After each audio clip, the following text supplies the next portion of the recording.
Welcome everyone, my name is Sander and I grew up not knowing about the existence of Final Fantasy until I was an adult. It never really got me when I read about it, but in the past years I slowly started to like it more. So my plan is, play through all the Final Fantasy games, starting with the first one. All my current knowledge comes from Final Fantasy XIV and 3, the 3D remake, which isn't a lot. We start off with creating the characters, the 4 Warriors of Light.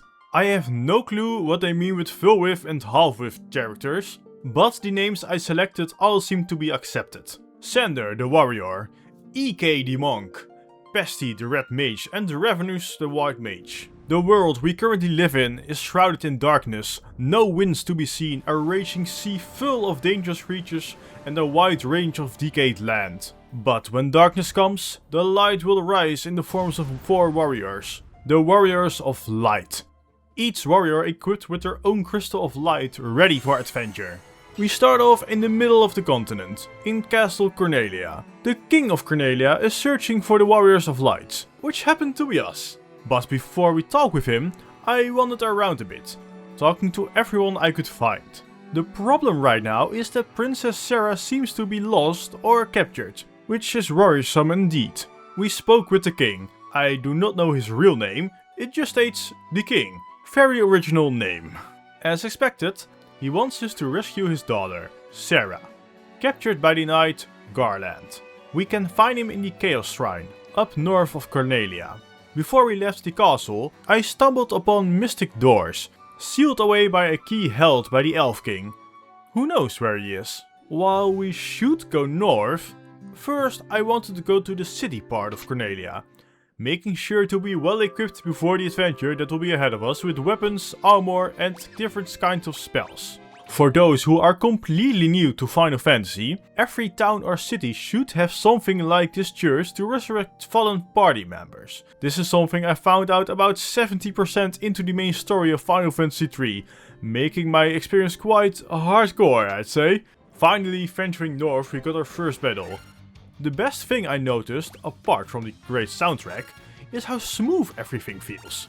Everything is responding insanely quickly with no random animations of 5 seconds trying to be fancy and will be annoying about 10 battles into the game. The next battle gave us enough experience to level up, almost doubling our health pool of at least 3 of our heroes. I am sorry bestie, no big health pool for you today.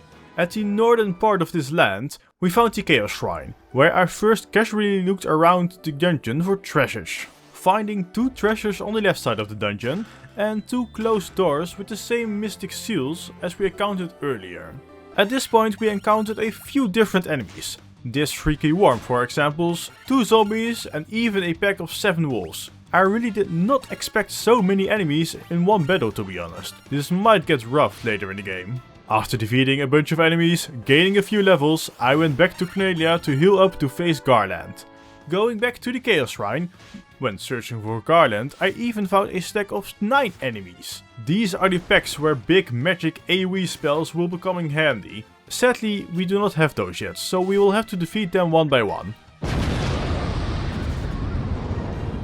Garland was hiding in the middle of Chaos Shrine, next to Sarah who seems to be unconscious. The reason he's doing this? He just wants to rule Cornelia, of course. Battling Garland made me realize something. We do not see the health of any enemy. I just hadn't realized this until now, but I think I like it this way. It didn't take long until Garland was defeated. In the end, he was no match for us. Sarah woke up and thanked us for saving her. Together we went back to Cornelia to make sure she got here safely. The king shows us his gratitude and tells us that we must restore the power of the crystals to defeat the darkness and restore the world. Well, we didn't sign up for that. Anyway, since we are the Warriors of Light, the king made sure the bridge was restored for us to venture forth. Those workers are insanely quick with restoring the bridge. You know, if you ever had trouble remembering what your current mission is, you can talk to this dancer in Cornelia.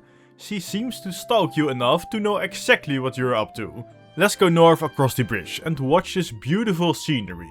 Our quest has begun. The Warriors of Light suddenly had a great task ahead of them. Unknown the importance of the crystals they held close with them. Can we defeat the darkness and bring light into this world? Since going north was our mission, I went straight north into this cave. Matoya's cave. Upon entering, she immediately tells us that she's missing something. Her eye. Her crystal eye is lost. Did someone steal it from her, or did she just lose it nearby? Well, the first thing that came to mind was the crystal ball next to where we found Sarah in the Chaos Shrine. So, I went there to check, but it's just an ordinary black crystal with no link between Matoya and the crystal. Bummer. Since I had no clue where to else search for now, I went a bit more east, defeating different kinds of enemies to gather some experience and having trouble with this ogre. For those who are completely new to Final Fantasy or RPGs in general, this might be a decent time to introduce you to these classes I chose at the start of the game. The warrior is probably one of the most well-known classes in RPG-like games. He has a ginormous sword to defeat his enemies and knows no magic whatsoever. The monk seems to use nunchucks to deal many quick blows to his foes. You can call it a rogue with nunchucks. The red mage is something I haven't seen in any other RPG series, together with the black and white mage. The red mage seems to be a jack of all trades, master of none? At least, he uses a big weapon like the warrior but can cast most damaging spells and healing abilities from what I've seen thus far. The white mage is your most classic-like healer, which is why I will always recommend at least one of those or one alike in any Final Fantasy series.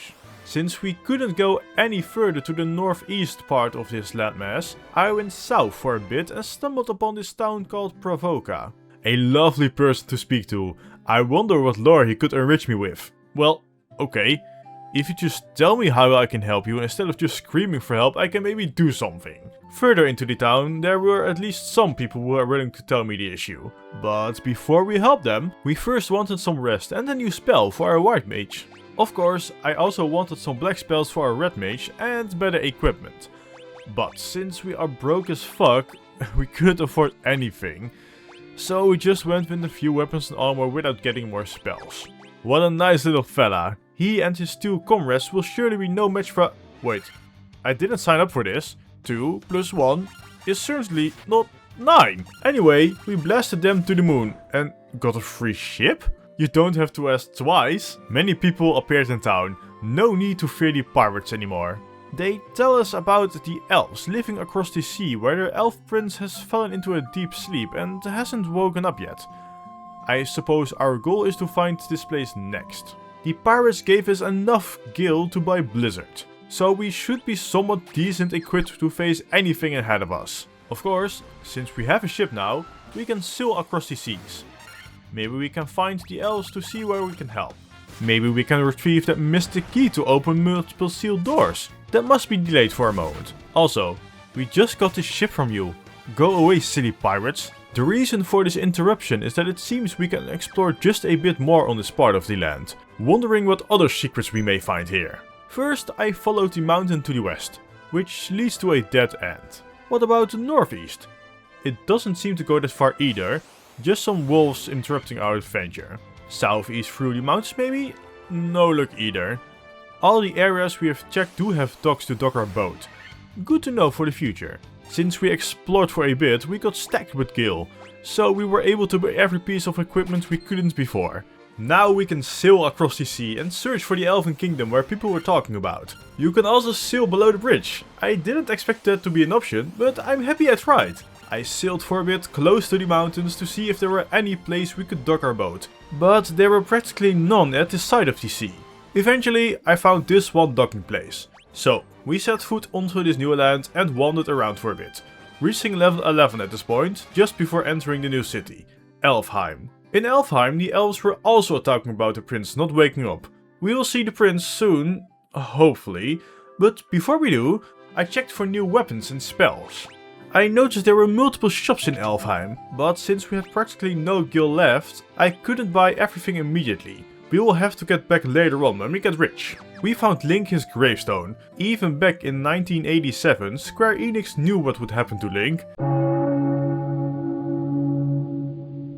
Entering the castle to find more information about the prince, who is in deep sleep, we found our healer next to him, talking about Astos and his curse. He mentioned something about a concoction that could maybe wake me up, which will be our next mission. Astos is the Dark Elf King apparently. Does he want to rule Elfheim, or is there something bigger going on? In the castle, someone is talking about dwarves who live in a cavern on the western side of the Eldian Sea. I might have missed which sea the Eldian Sea is. Well, we have plenty of missions. Find a remedy to cure the prince, find out where the Eldian Sea is to meet the dwarves and keep an eye out for Mattia her crystal eye. There is a chance we will find the remedy near Astos. I went further to the west to see if you could find either Astos, the dwarves, or maybe even Matoya, her crystal eye. Moving past many mountains and through a lot of forest, we found this hole in the southwest of this continent, leading us into Marsh Cave. Quite intense music if we were being chased by something. Maybe it's one of these bats? This cave gives you two options at the entrance. Go north or south. I first went north, checking out if there was anything juicy around here. Apart from these gargoyles, scorpions, skeletons and green slimes, I only found some potions and gil. These green slimes seem to have bajillion defense, so I could only defeat them with black magic. And be warned, everything is poisonous around here, so be stacked with antidotes. Since there was nothing else I could find in the northern part, I went to the south part of Marsh Cave. Going down the ladder, we found a big room. But there was only one issue. We had no antidotes left and two of our crewmates were poisoned. This is the part where not everyone might return safely to Elfheim. Every step is also -1 health? Rough.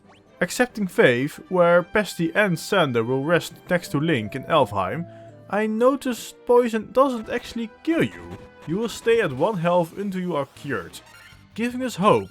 Ah, I'm just kidding. Pesty died. Lamau, bye Pesty.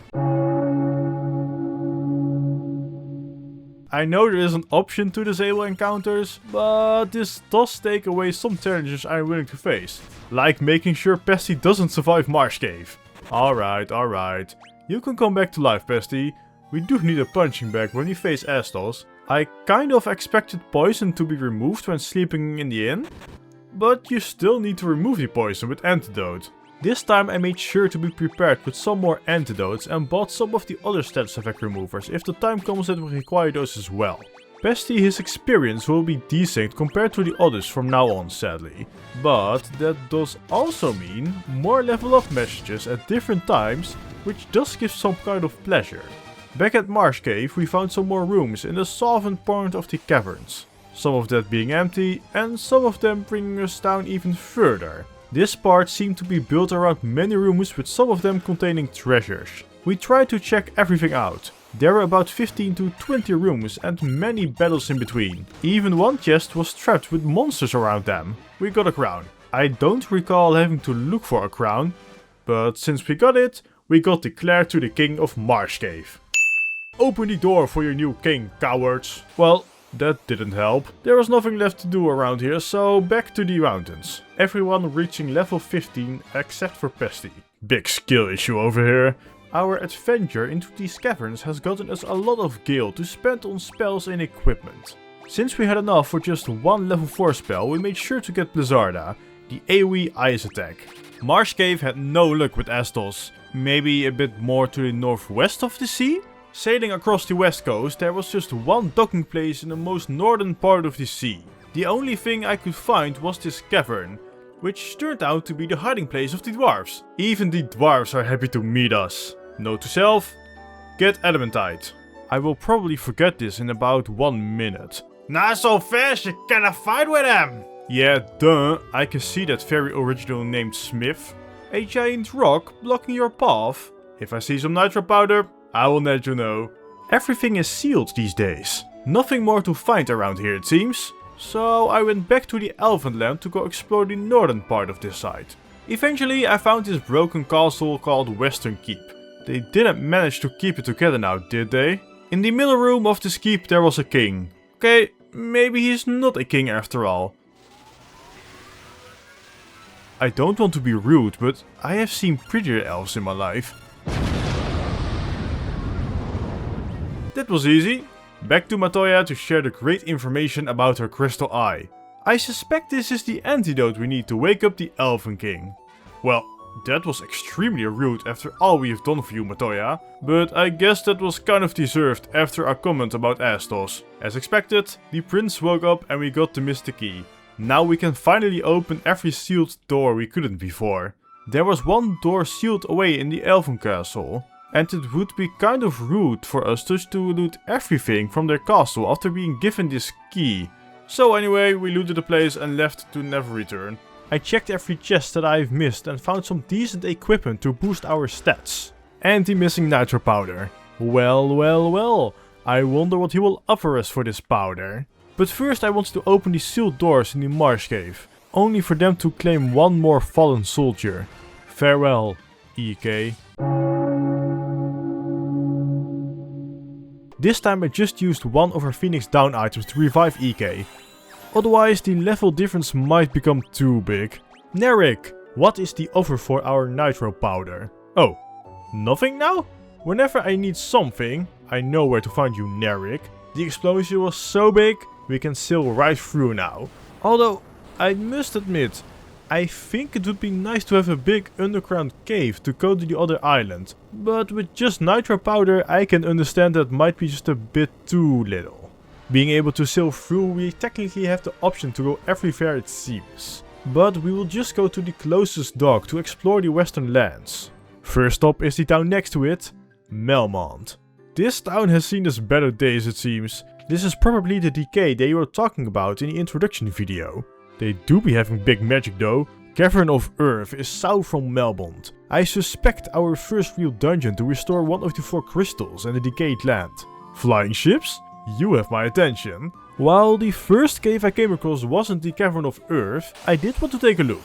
Only to be shoved away by this giant. If I had the option to liberate him, I would. Oh wait, I do have that option. Going south to Triangle Island, I found the Cavern of Earth. Hopefully a real challenge lies ahead. The regular mobs are certainly no challenge. I still seem to one-shot them with my massive sword. While encountering some regular mobs we have seen before, this time we also encountered an Earth Elemental. A unique monster probably to this place. Ah, it is this kind of dungeon again. Every battle at least someone will get poisoned. This is also insanely satisfying. The damage however is not. And the most annoying thing about this dungeon is not even the poison. It is this bat who blocked my way for a solid minute. If I had the option to obliterate you... Eventually we went down even further, and after spending a decent amount of time of my life in this dungeon, I finally found the vampire. Time for an epic, challenging boss fight. Wait, did we really just defeat him in one turn? Are we that over leveled or am I missing something? Oh nice! We got the Star Rupee. I don't recall working the crystals this way when playing Final Fantasy 3, but they had to start somewhere I suppose. So do I just place it on the plate or something? That doesn't seem to work. Okay, so we are missing something. When moving out of these caverns I remembered something. Someone in Melmond told us about the giant who loves to eat gems. Going back to the giant and apologizing for our small conflict, we made him shove away this time, gaining access to the other side of the mountain. This is where we found a second cave, the Sage Cave. The old sage Seda in this cave tells us about a real beast in the Cavern of Earth, giving us the earth rods to open the way for us. Fully healed up, I went back to the plate in the Cavern of Earth, opening a secret path to whatever horror is below. Traversing through the 4th and 5th floor we got to the real boss battle, which was a lot more challenging compared to the vampire. About 5 minutes later we finally beat him without any casualties and restored the first crystal, the Earth Crystal. While you can't just leave by going through the whole dungeon, they did luckily think about the teleporter to just leave quickly. Back in Melmond, a few people were thanking us for restoring the first crystal because some things were slowly healing. Where are we going now? I am uncertain at this point. Now that the decayed land has no use for us anymore, we can sail anywhere our heart pleases to. We sailed all the way across South Coast, ending up on the east side of the continent. They really need to build more docks in this game. Entering the first city we find, Crescent Lake, we talk to this lady who is displeased about her husband. He sounds like a Pokemon trainer. Ah, there he is. What a coincidence that he happens to be in town when I arrive. Since we were getting rich, I wanted to buy more black spells. But it seems the red mage cannot get any black spells above level 5. Is this the moment Pesty falls off? Luckily, we didn't go with 2 red mages, so at least one of the mages can still learn higher level spells. In the eastern part of the city, we found wizards in some sort of summoning formation. We made sure to read everything they had to say. And the last wizard gave us a canoe. This can be useful to seal the rivers and canals since our boat is too big to pass through. Exploring a bit on the southern part, I wanted to check out what the big circle thing was. Not a lot of issues going on here apart from this Krog who nearly killed Ike in a one hit. It suddenly feels like we are underleveled. The circle seems to be a volcano and it does look lovely inside. It burns! It burns! Throughout Mount Gulug there was a lot of chests, practically all of them being guarded by fire elementals and lava worms. None of them being as annoying as these centipedes, who of course poison you. And to be honest, these centipedes aren't even the most annoying enemies in this volcano. The prize for the number one most annoying enemy goes to these damn birds, because they straight up one-shot you, no matter how much defense or health you have. Reviving them back to life made Ike realize something. Fisting is now his signature move. That definitely helped him to survive this time. Since we had a bunch of tents to restore mana and revive them, we might as well use it. This looks like a small tent though. I hope they aren't sleeping together in one bed since Ike has a new signature move. Healed up and ready for battle, we went back into the volcano. I thought Pesty was going to be the punching bag, but Ike wants to be the main character it seems.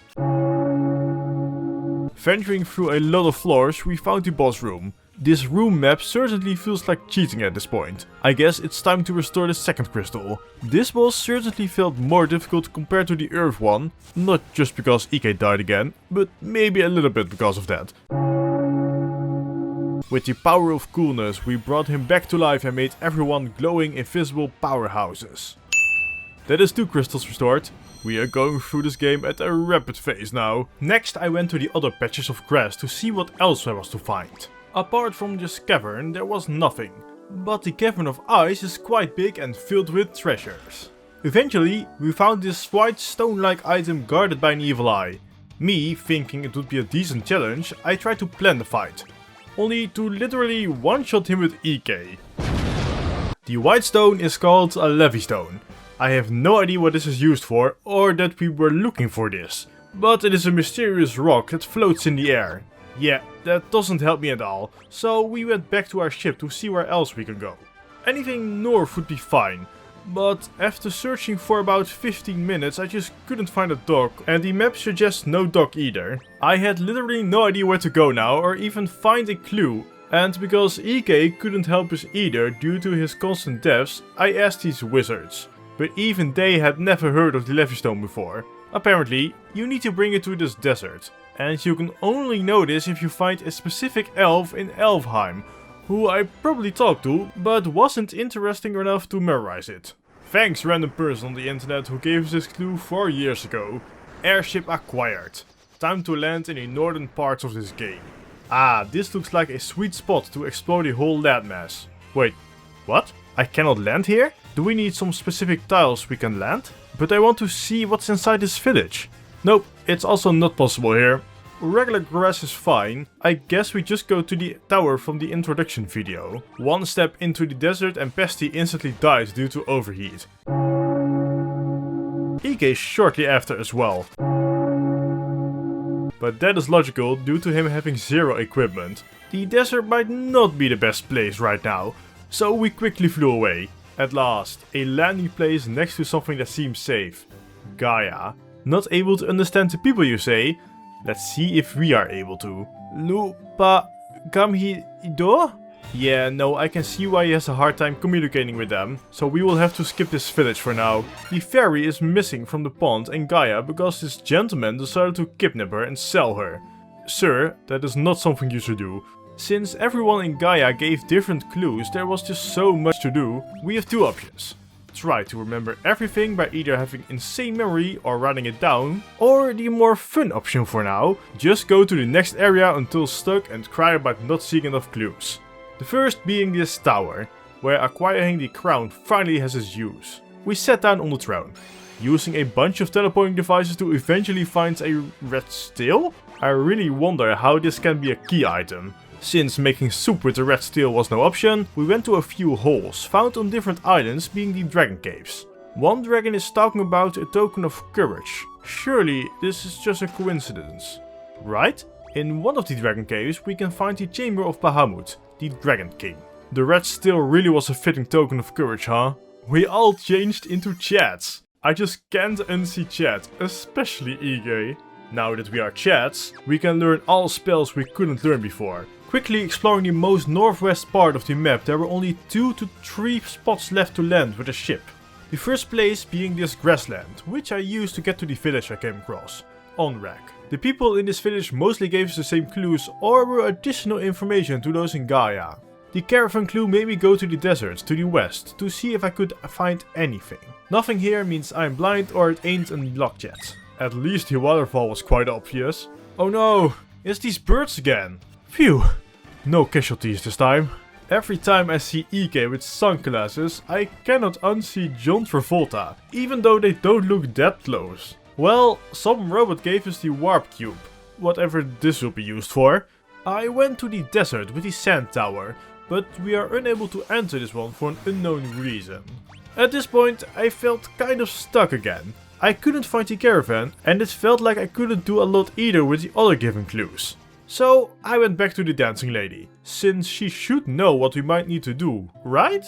It seems like she has no idea either. So far, the oh so helpful dancing lady. I talked to everyone I remember to see if I could find any clue to send me in the right direction, but no luck anywhere. It pains me to say I did a quick search again. What am I missing? Apparently, we just have to guess where it is, and it seems I just skip this specific spot every time. Since the moment I checked this tile, I did find the caravan. We can't even find him to get back the ferry? Buying is our only option, I suppose. Upon entering Gaia, the ferry returned to the pond and gave us access to Oxyol. This lady was looking for some, since her self-made submarine kept getting out of oxygen. Oh, she was a ghost apparently. Well, this is my submarine now, taking us to the sunken shrine. Apart from a lot of sea monsters, I learned 2 things here. The first one is those tornadoes being called water elementals. Not sure about that one, but I would call them either a wind or air elemental. But you do you, game. The second thing is this is probably the area where we restore the first crystal. And this is only based on those elementals, since the other 2 crystal areas also had elementals. Talking about consistency.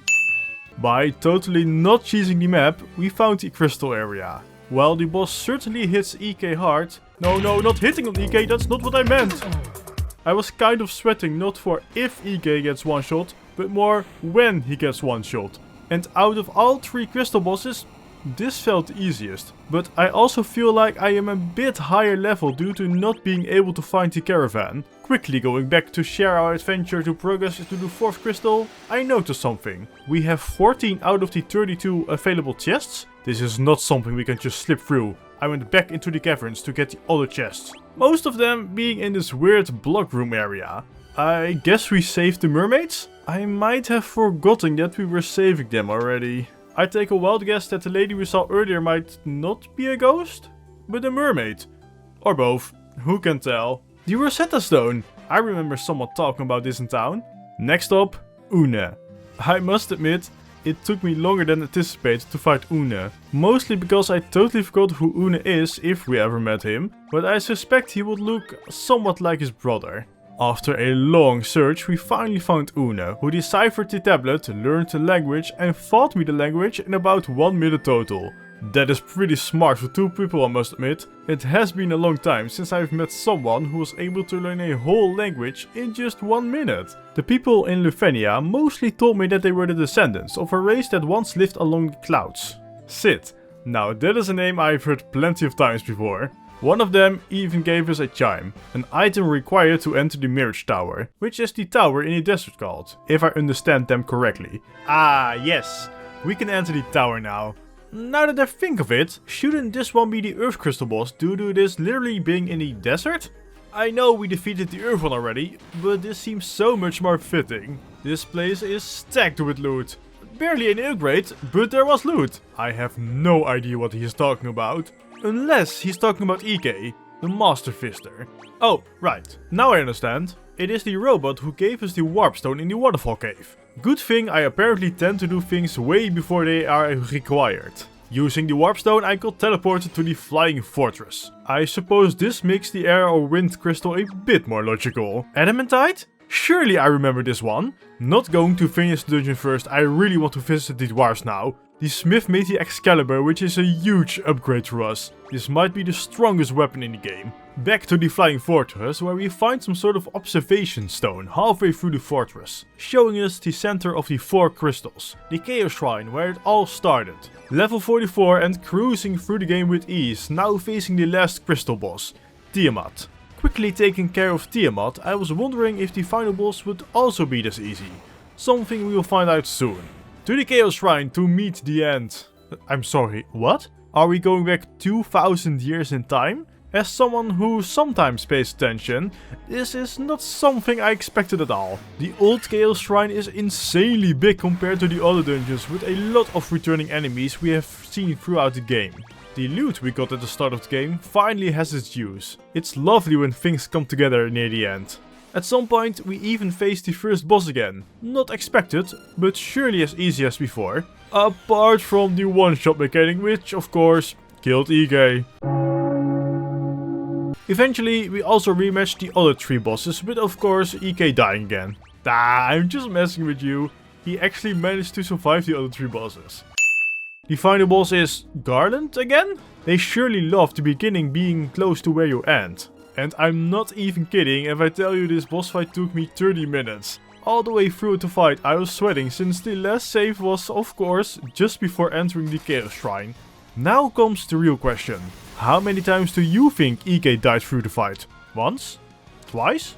Or maybe thrice? No, EK died a total of 5 times throughout the fight.